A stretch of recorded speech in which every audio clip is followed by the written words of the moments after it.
I'm Keith Spera from NOLA.com and the Times-Picayune. Welcome to Let's Talk. My guest today is the most successful singer from South Louisiana since Britney Spears. She started off in contemporary Christian music, then expanded her fan base to the larger world of mainstream pop. A global audience in the tens of millions will watch her and Troy Trombone Shorty Andrews perform America the Beautiful during the Super Bowl 59 pregame show in her adopted hometown of New Orleans. Here to talk about all that and more is Lauren Daigle. Lauren, welcome to Let's Talk. Hello there, how are you? I am good. So, thank you. Yeah, thank you for doing it. When you hear me say tens of millions of people will be watching you, does that give you a little flutter of nerves thinking about that kind of audience? I just noticed I'm holding my hands like this, and I said, why are they getting a little wet? What's going on? Oh my gosh. Yes, that was quite the introduction. The part about since Britney Spears, I'm like, what? I didn't know that. Oh my goodness. I look up to so many people in New Orleans, John Batiste, Troy, and I feel like I'm still the little girl who's learning, like wide-eyed, you know? So to have that introduction, wow, that's really sweet. And the tens of millions, I'm excited about that because I feel like it's gonna be such a beautiful opportunity for us to showcase what New Orleans represents in the culture and the beauty of unity in music. And New Orleans has seen quite some trying times recently, and to be able to offer just a sound of hope for people in this city, and to like sing out over the city and be able to sing out from the city into the rest of the world is going to be one of my favorite things, maybe ever. I'm excited. Well, I mean, it's very cool that the entire pregame, is performers are all Louisiana-based. I mean, it's you and Trombone Shorty, it's John Batiste, it's Lettucey, who grew up here. So yes, they really made an effort to kind of, acknowledge the local music scene and community here, and it's great that you're a part of it. Were you? How did it come about? How did you get the invite to do it? Okay, so. It was a couple of behind-the-scenes things, but from what I was told, now, it always, you never know what the real truth is, but from the horse's mouth, I got two answers. Okay, Trombone Shorty, Troy, he said he got the opportunity to sing and play America the Beautiful, and he said, I'd love to play it. Now, I have someone else in mind to sing it, and he told them, I would really love it if Lauren sang on this, which was really exciting. I said, Troy, you didn't want to sing it? He's like, no, he had a vision. And so he invited me, and then his team supported it on the back end and took care of all the details. And I was really shocked. I said, do you understand what opportunity you gave me because he was in there, and I said, do you understand what opportunity, do you know what that generosity has given me? So that just really goes to show the beauty of the music scene in New Orleans. I think what I love so much is that it's so communal. People are looking out for each other. Troy was in my my music video for These Are the Days. He was playing the trombone for one of the sections, and he came up to me afterwards, and he, wrapped his arm around my shoulder like this, and he said, I'm gonna consider you a sister now. You have a brother in me. and people say that, and then you're kind of like, oh, that means so much, thanks so much. But it's different when they say that, and then they actually follow that up with action. And that's what this means to me. Troy, he's been such a friend to me in this industry. You said adopted hometown. I'm originally from Lafayette. So I told him, I said, to come into this community with such deep ties to each other, it can be intimidating to come into, right? Sure. But to feel such an incredible warm welcome, it means more than you would ever know. And he has shown me that over and over and over again. He has shown me that. Well, yeah, you guys have developed a nice little artistic relationship. You appeared on his Lifted album, and then he got up on stage with you at the 2022 Jazz Fest. It was him and some Mardi Gras Indians and did a whole thing. So, I mean, yeah, it's really turning into, it seems like a very fruitful artistic collaboration here. Yes, and it's super harmonious too. You know, it's one of those organic ones that's always my favorite. The ones that just happen and they're pretty seamless and it doesn't feel forced or whatever. It doesn't feel like a business move. It just feels like, hey, I love that guy. We went to work on the session. We went to work on rehearsing for America the Beautiful. And we stayed, I realized we worked on the song maybe 15 or 20 minutes, but we talked for over 2 hours just hanging out in the studio. And that's a good sign. That's what you want to pour into a performance like that. You want the love and the grit to be able to express itself on a stage of this caliber. So that's really, really exciting to me. But yeah, that's how it came together. Troy just said, I really want Lauren to be a part of this, and his team came around it. Or maybe his team, I don't know which came first, chicken or the egg, but yeah, he invited me into this space. No, that's awesome. So is it going to be just you and him, or is it going to be his band and you as well? It will be some of his band members and then Troy and myself. Okay, and so the two of y'all worked out the arrangement, y'all kind of put it together? Yes, that's what we were doing in the studio the other night. Okay, and that was down at his studio here in town, I guess? It is. It was his studio, which is so much fun. I think the third or the fourth time I've been in there working on a project, so I love it. Now, you have some experience singing in the Superdome at big football games. You sang the national anthem ahead of the 2020 college national championship game where LSU beat Clemson. So going into the Super Bowl show, do you kind of draw on that experience to understand kind of just the logistics and the tricks of singing in a big room like that in front of a big audience? Absolutely. I told him, I said, Troy, I remember what it was like singing. And, you know, when I sang in the Superdome, you stand kind of in the middle, so the sound is spinning around you, right? There's a lot of acoustical landscape that gets taken up for sure. And I remember thinking to myself, how am I going to do this? You know, you always hear the most dreadful statement, don't listen to the delay. Don't listen to the delay, because you'll get your words like 5 seconds behind what you're actually saying. And so it throws your pitch. It becomes an incident, right?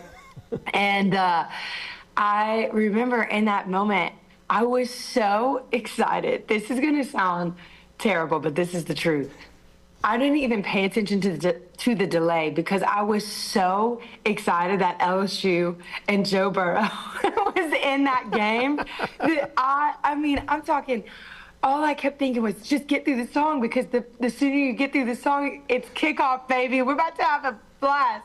And so I had so much fun singing that. I didn't even have time to really be nervous about the performance. I'm not just saying that. Like, I genuinely got up there with so much zeal and so much excitement.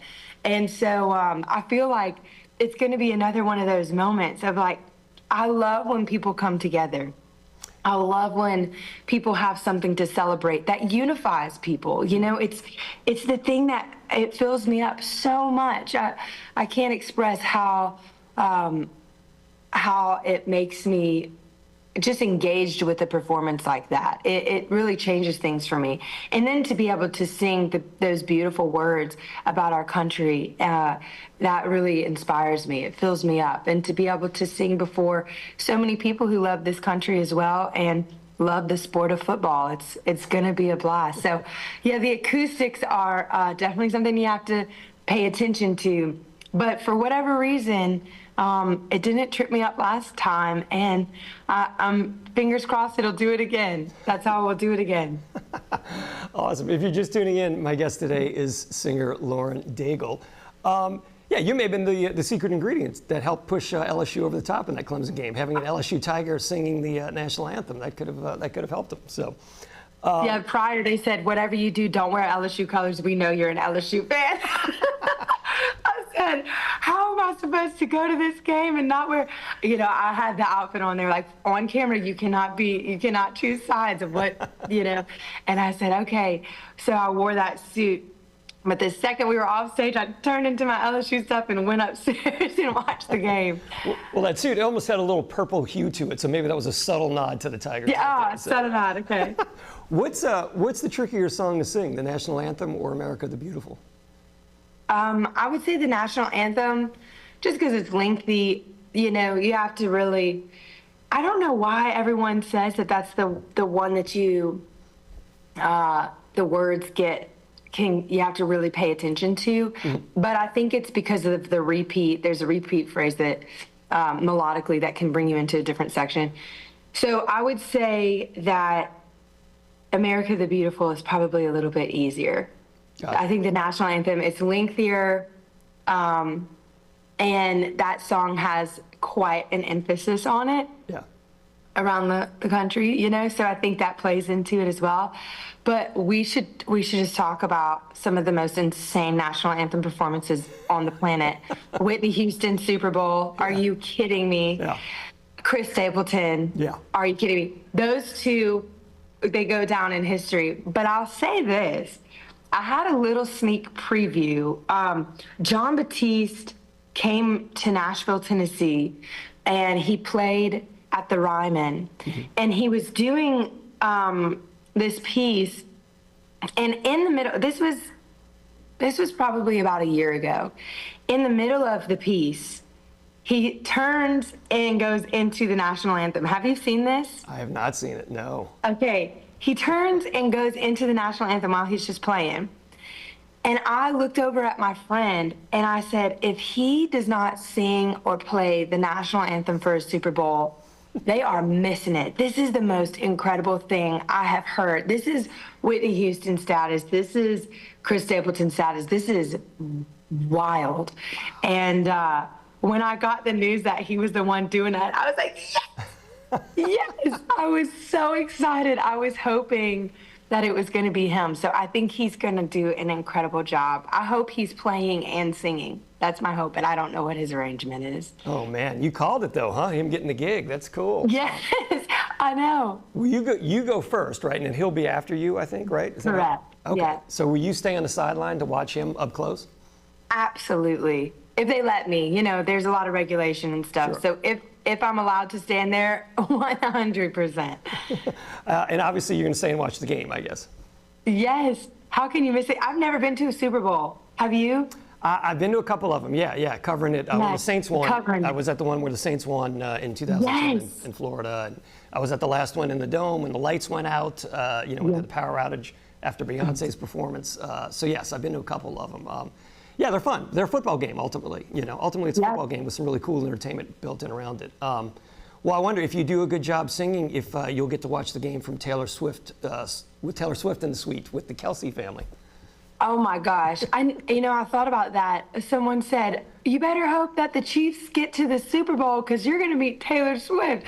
I said, I have no idea about any of that now. I feel like her security team probably has her situation on lock. But it would be a sweet thing if I did get to meet her. You know, a couple years ago, whether it was Taylor or her team, they sent me this really kind package in the mail. It was like this Taylor Swift kind of experience with this VIP. It was like a plexiglass golden ticket, if you will, to come and meet her and hang. And I was on tour, so I didn't get to go, but it was really sweet. So if I do get to meet her, great. I'm gonna give her a bear hug and say, girl, how in the world do you do it? How do you do it? She is impressive. I mean, I got to say, she is impressive, very impressive. It's very wild. If you're just tuning in, my guest today is singer Lauren Daigle. So Lauren, you're one of the rare New Orleans performers who will go from performing at the Sanger to performing at the Superdome. We're here to back-to-back New Orleans performances. I got to say, I loved your Christmas show. I was there one of the 2 nights in December at the Sanger. But man, I got to say, that audience, it seemed like you were really, the audience was not giving you energy back. And I was so impressed that you were, you know, your energy was still up, your band sounded great, but man, you weren't getting anything from that crowd the night I was there. Were you there the first night or the second night? It was the first night. The first night. I was about to say the first night was the tough night. The second night, I said, where did these fans come from? Like, they were the total opposite. They were loud. We ended that, we did 5 shows this year.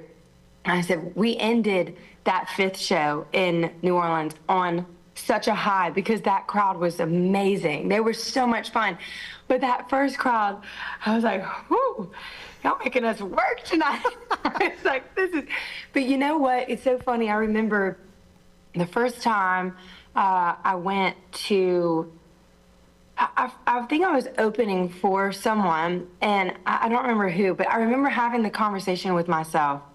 You cannot expect the audience to tell you how well or not well you're performing. And this is why. There are people that sit, and when they're absolutely in love with something, they sit like this. They're just straight faced.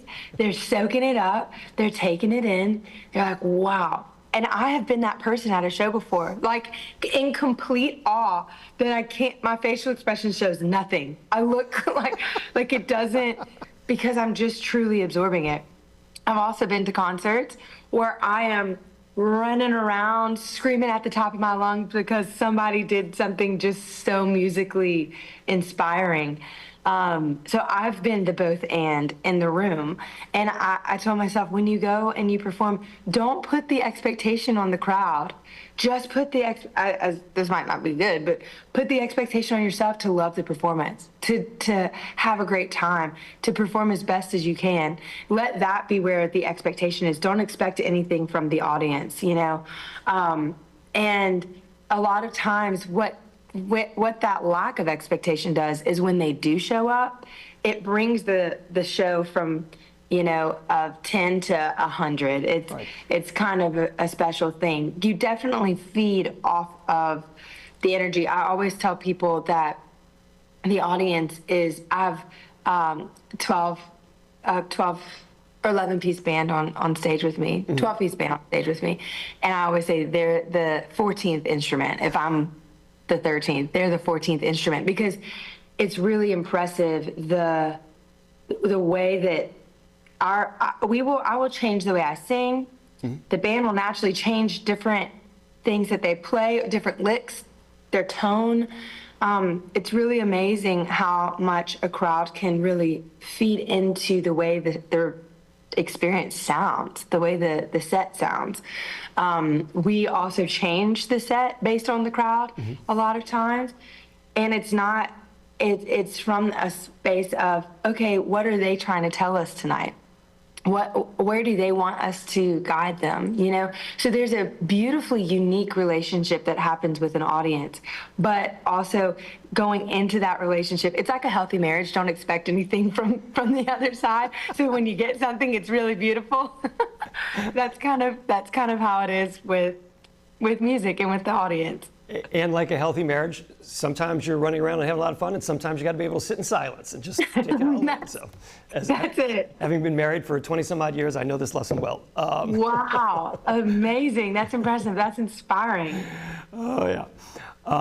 If you're just tuning in, my guest today is singer Lauren Daigle. Looking ahead, Lauren, you've got a smattering of shows listed on the website for 2025. You're going to South Africa for 2 shows, it looks like, right? Coming up in March. That's a long way to travel for 2 shows, huh? I know. I'm going to do some other things while I'm there as well. Just, I've worked in the past with an organization called Child Fund. So my goal is to be able to go. We sponsored a portion of Africa on my first world tour, and it was incredible. I think it was 14,000 kids that we were able to sponsor. So I'd love to go to that village and be able to see them. So there's a couple little things that I have kind of around those shows, if you will. And then I know we're going to be in Pretoria, and we're going to be in Cape Town. And I've been to Johannesburg before, which is right next to Pretoria, but I've never been to Cape Town. And I heard that it is incredible. I heard that I'll never want to leave. So we'll see. Well, and you mentioned your philanthropic efforts over there. Back to the Christmas show, you announced a donation to the Roots of Music, the after-school music program here in New Orleans, where I think you gave them, I think it was $25,000 check that night. But you seem very intent on supporting causes that are related to children and music education, kind of all in one. And the Roots of Music obviously is one that gets both of those things done here in New Orleans. Absolutely. I've gone into the building and watched their program in action, and I've gone twice, and it is so inspiring to see.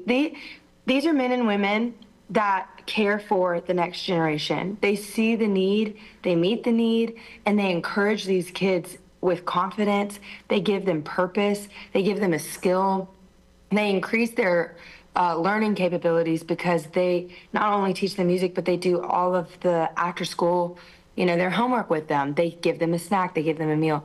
It's really powerful, the hand that these people who are boots on the ground, doing the day in and day out work, the mark that they get to make on these kids is remarkable, pun intended. It is so inspiring to me. And I think oftentimes, it's a lot of what I wish that I could do in some form or fashion in another life, I think about it often. And so to be able to champion the people who are making the difference, that is just an honor. It's an honor to get to serve them because they're the ones who are really putting the effort forth and making it happen. And, that's how we'll see positive change. I think a lot of times people look at politics or they look at the state of the world, or and they can scratch their head and they can, become angry or panic or whatever. The real change comes in those interpersonal relationships that then go and mark someone for the good. They might not get that in their home environment. They might not even get that in their work environment. They might not get that in any other environment than a teacher pouring into a student or an after-school program giving a child purpose, And so if I can be in any sort of way a help to those people who are actually making the true difference, that is a delight of my heart.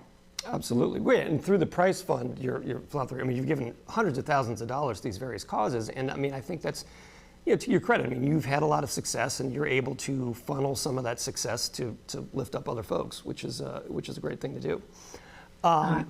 Looking forward here, we've got 4 minutes left. What else is coming up now? It's been, a year and a half since the self-titled record came out, your first one on Atlantic. So I guess that kind of touring cycle is winding down now. What's coming next for you? The sky is kind of the limit. I keep telling myself that. So literally yesterday, I went to the craft store and I said, Mom, I need 10 posters. I got to go get 10 posters. She was like, all right, let's go get 10 posters. What are you doing? I said, I have to start dream boarding and drawing out what the next year looks like, what the next 5 years looks like. I need to map it all out. I need to do a chart, a graph, something, but it's all in my mind and I need to get it out on paper. I definitely have started writing some new songs.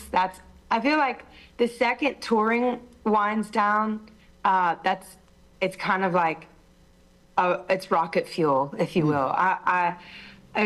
I'm one of those people who I have a really hard time. Unlike John. John is the opposite of me because I've been on tour with him and Batiste is he is sleep, drink, eat, breathe music at all times. He can be on the road singing and writing records at the same time and releasing records. I say, John, how does your voice work like that? Mine is, I'm going to go blow my voice out and then I'm going to recover. And then here I am. John, he has a way of always going out and being able to write at the same time as touring. And that's a technique I'm going to learn.